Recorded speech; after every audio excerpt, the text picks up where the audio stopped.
We're going to talk about some of the ways that we think about transforming research in times of crisis and possibility. Specifically, we're thinking about trans-feminist and queer methods for digital and also definitely not digital academic, artistic, and activist research that form the basis of this book, Heavy Processing. It's a little book that's coming out with Pumpkin Press. It's not yet out. It should be coming out in the summer, and we hope you enjoy Jess McCormack's cover art as much as we do. The cats and the sort of spectral bodies are going to show up throughout our slides. In many ways, this is a prequel to the book we thought we were going to write.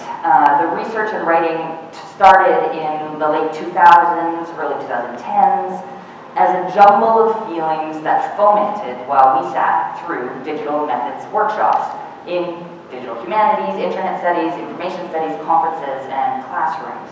We went to these workshops looking for answers about how to make the research project of our dreams. Hi, I'm TL. Also very thrilled to be here. And the talk that we're giving right now is more of us talking and then talking afterwards with everybody. But this is like the build-up, setup to the workshop that's happening later in the afternoon as well. So that's a kind of to be continued conversation as well. So as Jas was saying, we're thinking about how to make the research project of our dreams. And so here's the setup. We were young, we were ambitious, we were in love. We wanted to do a huge research project building a mega database of every trans-feminist and queer performance art and party scene in Canada, in North America, or why not the world, from 1991 onwards. No, let's go back to 1981 onwards. No, let's do forever. So this is where our thinking was going. What we wanted to do was make the world's best version of Alice Piedzicki's The Chart from the L Word. But instead of mapping who had slept with whom, our chart would map who had performed and partied with whom. And then we also wanted people who had been in the audiences of these shows and at these parties to sign on to our online chart, identifying themselves as audience members, so we could also chart who was in the same place at the same time, partying together and watching the same performances. You can see where this is going. And then we were going to gleefully link videos and images and everything else we could get our hands on, building an online universe on the backs of the mostly offline universes of trans-feminist and queer local grassroots performance and party cultures, i.e. our friends. We wanted to make an online research environment that would share and show trans-feminist queer cabarets, performance parties, as connective network technologies that are also scenes of radical pedagogy, which at their best serve as occasions where we can learn from each other and make friends across experiences of difference. In our hubris, we imagined a website our website, would put an end to white supremacy, racism, settler colonialism, ableism, transmisogyny, and transphobia, sex negativity, sex worker exclusion, and poverty shaming. This is all we wanted to do. So, rather than build this version of the chart, we have since developed and we co-direct two small-scale online research environments, the Cabaret Commons and the Digital Research Ethics Collaboratory, which we run together as the Trans-Feminist and Queer Digital Praxis Workshop, the TFQ DPW, which we think just rolls off the tongue. So the material in the book, Heavy Processing, is also built on our work with many collaborators at the Critical Digital Methods Institute, CDMI, at the University of Toronto, as well as the Feminist Data Manifesto, which we are co-authors of, and our early involvement in the Feminist Technology Network, or FemTechNet, and the Center for Solutions to Online Violence, or CSOV. So a quick note on terminology. For several years, we have been using the conjunction trans-feminist queer, or TFQ. We developed TFQ as a framework that reflects our locatedness and commitment within our research communities, which also tend to be our social, artistic, and activist communities. For us, TFQ names and points to the coalitional, overlapping, and intersecting ways of making livable lives in an often phobic and divisive world. Feminist scenes that prioritize trans lives, politics, and cultures, trans communities that are feminist and informed by analyses of power, and ways of being collectively, politically queer that are and do both. Usually, TFQ scenes are small, local, and trans-local worlds, under-resourced and by necessity over-organizationally adept, process-oriented, and both intimate and public, often motivated to manifest desire for social and political transformation through rallies, posters, parties, picnics, protests, performances, and processing. The TFQ worlds we're galvanized by are anti-colonial experiments towards accomplishship, intersectional efforts to indigenous and decolonial return, and actively invested in liberation struggles on the basis of race, class, citizenship, disability, gender, sex. In our framing of TFQ, we resist utopianism, though we thrill on its horizons. We move back and forth between the paranoid and the reparative, the optimistic and the apocalyptic, between crisis and possibility. During our multiple decades in TFQ worlds, we also know that we, in these worlds, often do harm to each other, even or especially when we try to repair harm. But we're driven by the pleasure of the risk to responsibility, accountability, consent, and the messy, heavy process of trying to have fun. Fun lives, fun research questions and projects, shows and performances, boundaries and exercises in sovereignty and autonomy, and always more. So back to the workshop. Right? We're young, we're queer, we're white, and we're ambitiously naive. We signed ourselves up for digital methods workshops to turn the dream of our chart into a reality. We've been taught, and it would be dishonest to say we have learned, to use all kinds of tools to scrape, collect, organize, clean, and visualize data. Why did we fail at tools? Were we combative learners? Perhaps. We had a lot of competing feelings, and blame our training in women's gender and sexuality studies, knew we had something to learn from them. On the one hand, we felt a fundamental suspicion of and resistance to the methodological premise of innocence, speed, and data neutrality, undergirding these tools in the workshops on how to use them. On the other hand, we felt our ambition to create the world's best TFQ online research site with the tools at our fingertips. Throughout every workshop, the same two sources of uneasiness returned. First, since when are tools methods? Since when do critical humanities and social science scholars adopt tools uncritically? There's something exciting about using fast and fancy tools, like working in a TV show version of a science lab, especially for those of us trained in deep humanities, in the durational methods and ethics of long reading, reading again, reading more closely this time, contextualizing, researching around a text for its conditions of production, reception, possible resonances with other cultural and political phenomena, returning to the text to ask better and more questions, make more and better meanings. Fictional scientists in popular culture might be beguiled by and trusting of new tools, but outside the labs on TV, researchers have a long record of critical engagement with their tools. For example, Feminist Science and Technology Studies, or SDS, has left no tool unturned, well before, but at least since Karen Barad's deep dive into the matter in quantum physics, where they show that physics and related sciences of ontology have been grappling with the troubling reality that the fact of reality, or the materiality of real things, depends on the tools used to find and measure it. When researchers are simply trained in using one or another tool to find, collect, organize, clean, analyze, and visualize phenomena, as though those tools have no effect on those phenomena, our TFQ interpretive apparati implode. This implosion speaks to the second source of our uneasiness, a growing awareness that our project itself needed an attitude and ambition adjustment. The data we wanted to put online came from people in particular contexts, and both those people and contexts would be significantly affected by the digital apparati we were training to use. As we discussed this project with performers, archivists, and audience members of the scenes we thought we were going to chart, and learned from emerging TFQ research, we quickly realized, and this realization has been the only quick or fast part of the project, that's scraping people's names and performance details from long since forgotten shows, programs, posters, newsletters, and event listings, and then publishing them online, would not be met with the universally celebratory reception we first imagined.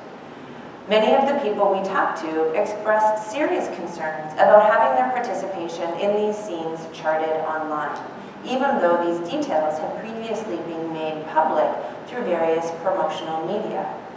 These included concerns by artists whose time in these scenes had been under a different name, gender, sex, or embodiment, which our proposed project threatened to crash into their current lives. Also, there are many people previously involved in TFQ scenes who are no longer involved, or for whom some of these shows or encounters or parties are not fond memories, but rather sites of harm. Using data collection, digitization, and visualization tools to chart these people, performances, and scenes in an online setting, or what we call the process of onlining, poses a serious likelihood of reproducing harm and creating new harm. Ultimately, what we have found most useful about digital tools for processing data has been that the possibility, or what we've really come to think about as the threat, of using them to online TFQ materials has led us instead to study the intimacies, the people, and the contexts through which these materials were created in the first place. We have found that developing TFQ critical digital methods means reversing the drag and drop methods of mass digitization and instead draws us into a more careful awareness of and care for these intimacies, or what we have come to call heavy processing for networked intimate publics, or NIPs. Heavy processing offers us, is that the right thing? We're going ahead and go back. Let's see. Okay, we'll go back to that. Okay, heavy processing offers us a way to think and act about methods that help us to collaboratively address and assess not only how, but also why researchers get and organize their data, how our apparati shape what we recognize as data in the first place, and how we exercise accountability to the people, places, and agential matters that constitute that data. When someone says data, all we hear are stories. That is, every datum that a researcher collects is and has a story, is embedded in a web of relationships that gives it meaning, and when we pick it up, we become part of that web, part of that meaning-making context of relationships. Researchers need to account for our relationships with our research materials, as well as the relationships within which those materials matter. These are the information technologies that we need, and these information technologies, methodological and ethical frameworks come from many, sometimes overlapping and sometimes incommensurate, often contradictory, scholarly, artistic, and activist sources and genealogies. Heavy processing offers one such framework. So we've probably all heard or told a few lesbian processing jokes, or referred to lesbian processing as a joke, as something synonymous with futile, overworking, as painful, redundant, and most of all, inefficient. If you haven't made a lesbian processing joke, or haven't heard one, there are many. We probably also recognize the seething anti-femininity in the tendency to pathologize any kind of processing as too much, as overthinking, oversensitive, overanalyzing, over-politically correct, or over-discussing. Whether it's being done by lesbians or not, the worry about being seen to process or to engage in processing seems to be a worry about being thought to be either a lesbian, a feminist, a girl, a woman, a queer, a pussy, a fag, an activist, a therapist, someone who is in therapy, a bore, a time waster. This is true even and perhaps especially within LGBTQ worlds. Stop being such a lesbian is an insider insult that is primarily about being such a processor, demanding more information, wanting to give more information. That is, to be seen to process, to require more or too much information, is to be seen to be weak, vulnerable, and inefficient. The worst thing for an academic, right? Overly concerned with what is equitable, overly considerate in relationships, overly sensitive, overly concerned with fairness, respect, not hurting each other's feelings, apologizing if you do, being accountable for your actions and learning from mistakes.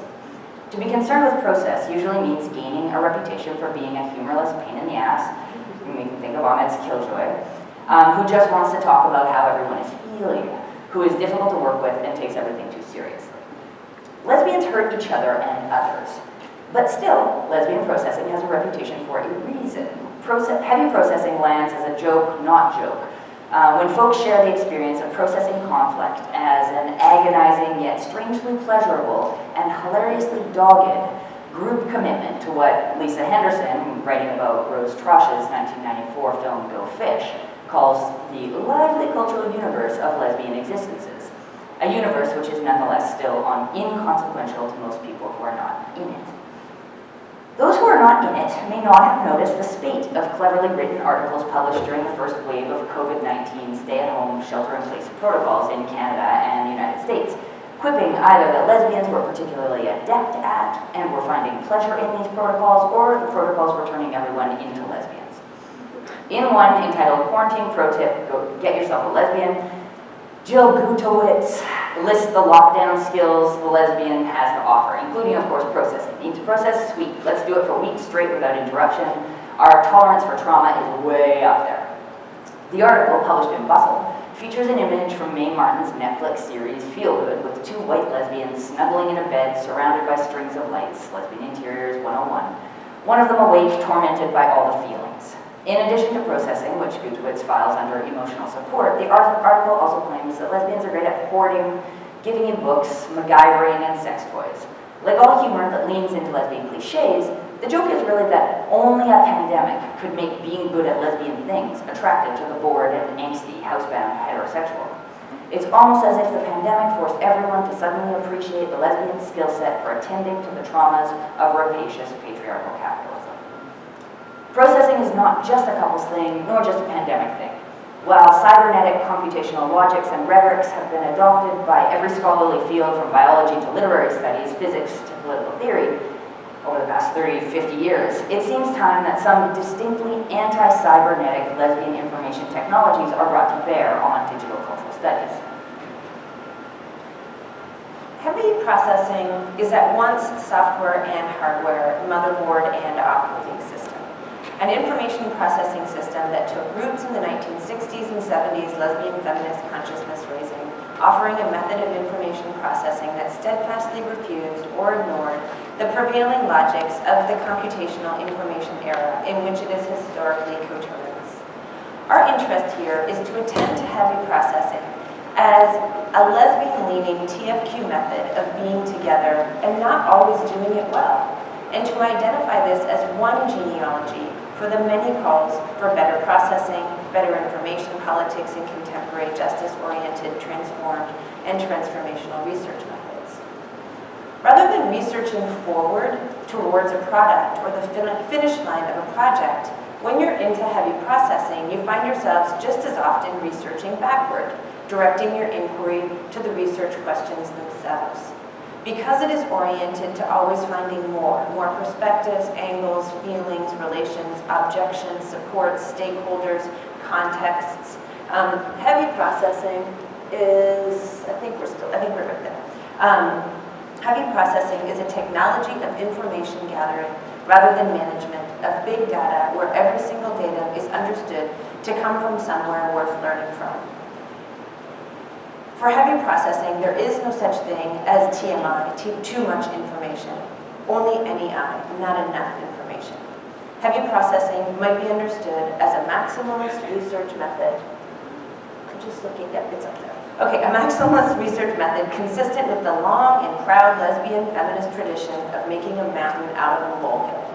This often means expanding our attention to consent and context and necessarily shrinking our research questions and scope of data collection in order to magnify them, look at them from all the angles. Sure, it's overwhelming, perhaps even absurd when placed besides research methods that prioritize efficiency and concision, paired with impact metrics for the broadest possible circulation and citation.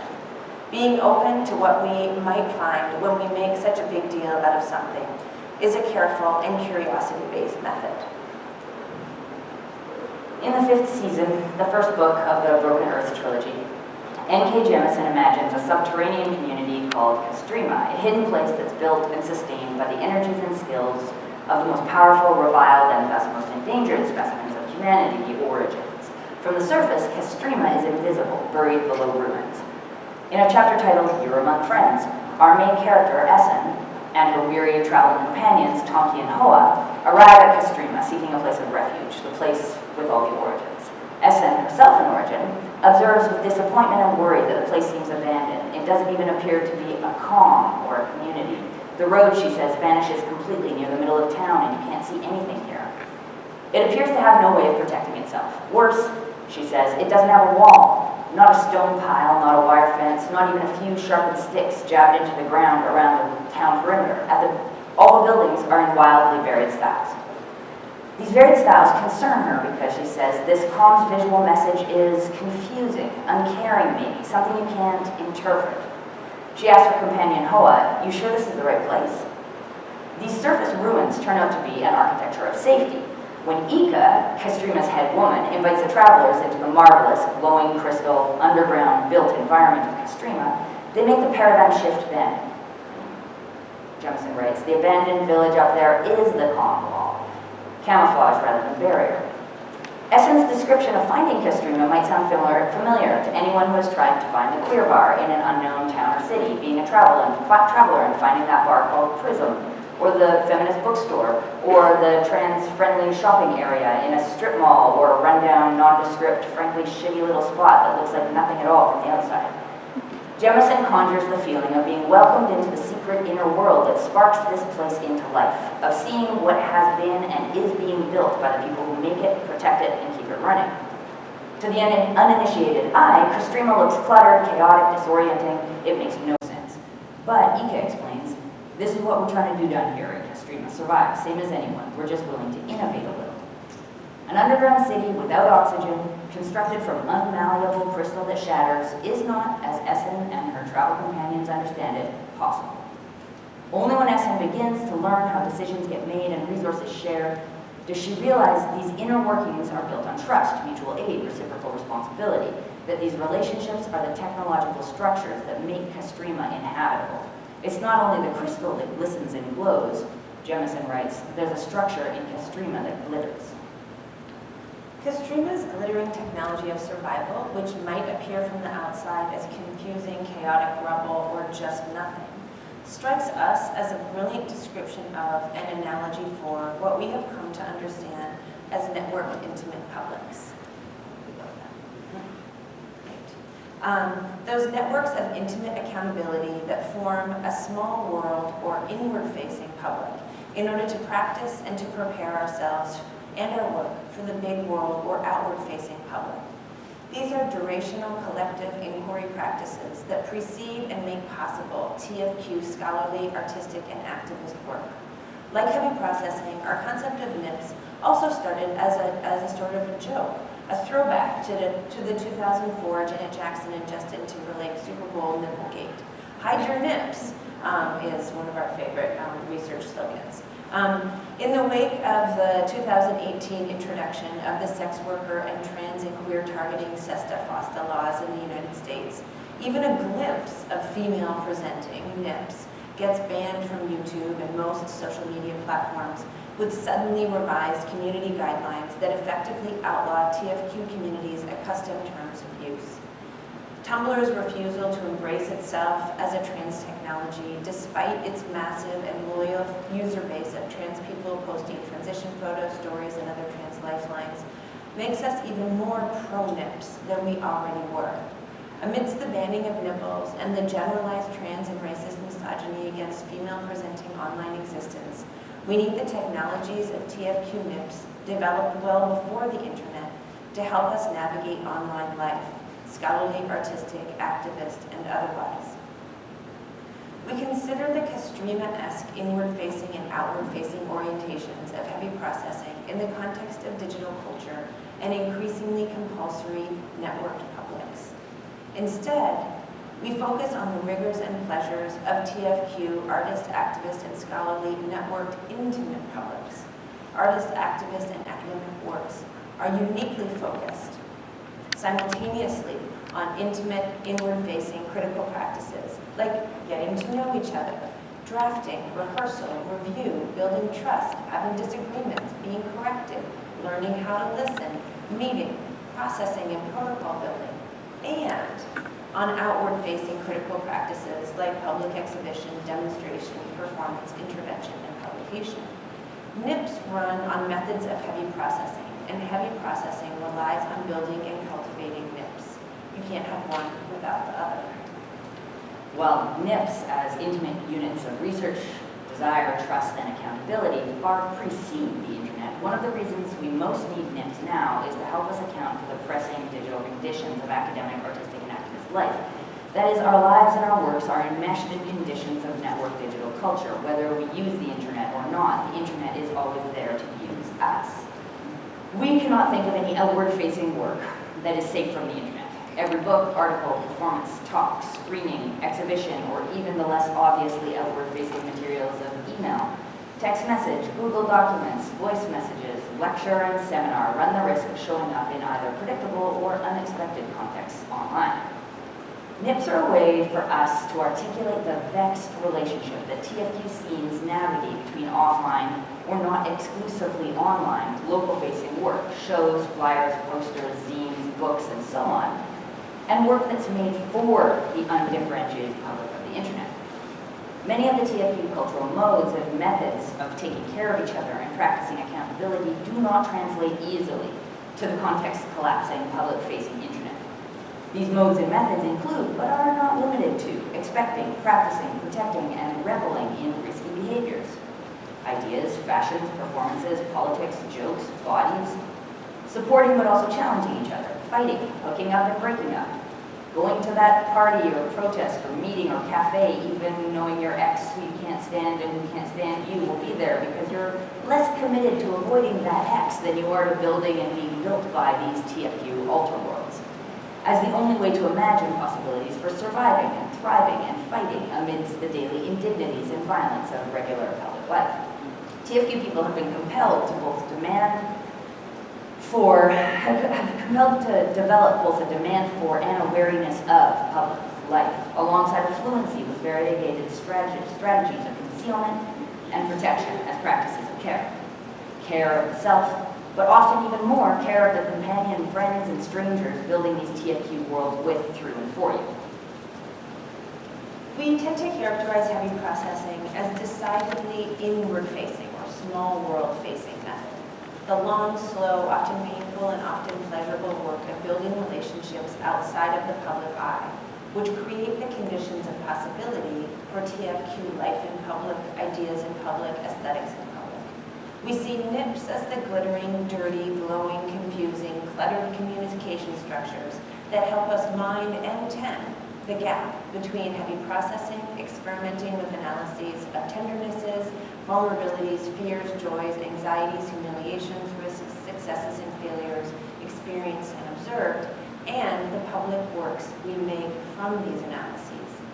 The intimacies that we have in mind are infrastructures and networks of care, relationship building, trust, and lust, as well as distributed expertise, resources, and publicity.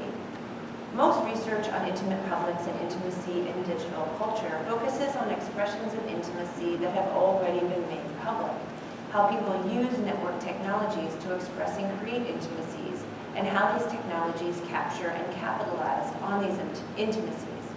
But what about the ways that these intimacies, these heavy processing relationships, shape, hone, research, and revise the expressions that make it into the networked, outward-facing public to begin with? The intimacy in NIPS is not an affective genre of communication deployed to gain or grow a public following, to increase attention, attachment, or interest.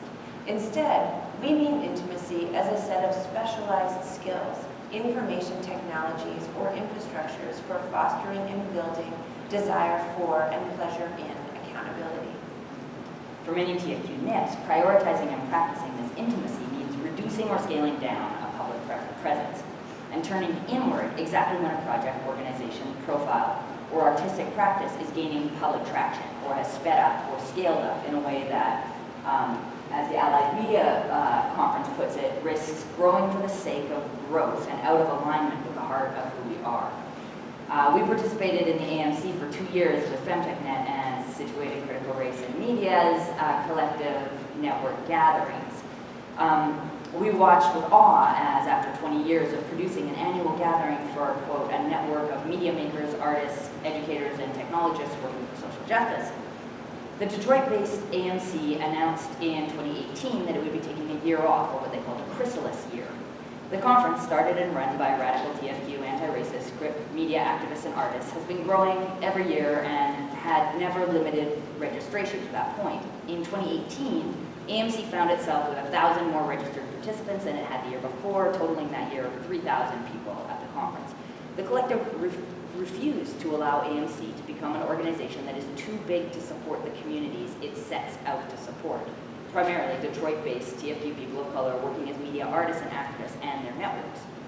Rather than measuring success on growth figures, the metric used in capitalist platform economies where bigger is better, more users is equated to better business, more investors, more profits, and bigger reputation, AMC measured success in terms of community accountability. After 2 years of community consultations, they decided to not invest in crisis mode, in which the organization needed to perpetually deal with its own massification. Instead, AMC decided to scale down their conference, running every 2 years with smaller AMC gatherings in network locations around largely the US. Just when the organization was poised to expand, it chose to go inward to check in with its communities and participants to continue in a way that's accountable to what they call the heart of who we are. I just want to do a quick call out to Veronica Parreñas, who's in the room right now, who wrote a beautiful essay in the Catalyst issue from the fall on metaphors and metaphors of nature in AMC's organizing, and this as a specific set of skills, technologies, and values that AMC Open access, online, free, download it now. And certainly working with Veronica for a long time on many projects, and then specifically working with Veronica's ideas on the Situated Critical Race and Media Collective and AMC plays a very central part in this section of the book. So we think of what AMC has done as a classic TFQ NIP. So moving from networked intimate publics to network accountable publics, or NAPs. In our research with and participation in many TFQ artists, activists, and academic NIPs, we have repeatedly observed and participated in collective decisions to pause or turn away from the network's outward-facing activities, just as the network was getting big. TFQ NIP's decisions about scale and processes for accountability happen in the crisis machine of digital culture and capitalist norms, which reward and compel an impulse to more and more sharing, storage, data, followers, users, friends, expansion, exposure, extraction, profits, investors, supporters, press coverage, retweets, likes, loves, laughs, outrage emojis, and general affective buy-in, global circulation, and citations. In the context of this platformization of cultural production, TFQ networks regularly make the collective decision to pause and reconsider their scale, to shrink the scope of their projects precisely when capitalist logic would indicate an opportunity to level up influence and exposure, and to slow down, to take a nap, to take naps time, just as they were accelerating. These decisions about scale and temporality are also happening in the context of increasingly transnational sexual norms, which compel and reward more women's and LGBT participation in neoliberal commercial and national projects and publics of coloniality, racism, militarism, individualism, and privatization. Staying small and opting out of these larger projects and publics are tactical decisions that reflect intimacy and the skills of intimacy and accountability as sustaining network values and practices. NIPs run on heavy processing technologies programmed for complex practices of accountability. And these technologies have a long TFQ history. We can see this NIPs building work in the history of the feminist bookstore movement, or what Kristen Hogan calls the complex theory and history of lesbian anti-racism and feminist accountability. Hogan weaves the story of 30 years of feminist bookwomen's innovation in anti-racist lesbian and feminist movement building from around the 70s to the early 2000s. noting that, as she writes, accountability remains at the core of feminist negotiations. Hogan details the loving, sometimes painful, laborious experiments in building intimate, local, and translocal networks of feminist analysis, reading, writing, publishing, and movement building. These experiments are grounded in what she calls difficult conversations, both face-to-face, conversations among bookstore staff and larger community collectives, and the mediated asynchronous conversations published in a monthly newsletter, the Feminist Bookstore News, or FBN. Of course, these conversations sometimes ended disastrously or painfully, and this is a direct quote from Hogan. Yet the process of having these conversations, sharing them through the FBN, and having them again was part of the commitment bookwomen had made to attempt feminist accountability to their communities and each other. So while the bookstores were public-facing enterprises selling feminist publications in an effort to build feminist publics, it would be a mistake to read them as commercial enterprises, small businesses or feminist startups, because their priorities were to develop inward-facing, heavy processing technologies of accountability and movement building much more than they were to business building. As Hogan explains, these bookstores were, quote, inefficient by business standards while astoundingly productive for feminist movement building. Dedicated more to movement making than money making, feminist bookstores had a public face, the shops, open to anyone who accidentally or deliberately wanted to engage it, but the majority of the work went to the heavy processing of relationship building to create a shared theory of lesbian anti-racism and feminist accountability, which could be put into practice in public circulation, in books, bookshelves, and sales. What Hogan's research reveals, and this is going to be well known to anybody who's part of these kinds of networks, is that the network of feminist bookstores that made up the movement was a nested infrastructure of network labors that centered the intimate trust project of relationship building and learning to be allies, which is also intense, intentional, perhaps seemingly interminable, inward-facing network that made each local store and larger movement possible. What we learned from the feminist bookstore movement, from AMC and other collaborations, including with FemTechNet and watching Scram and our own TFQ DPW, is that intimate accountability does not come easily or naturally.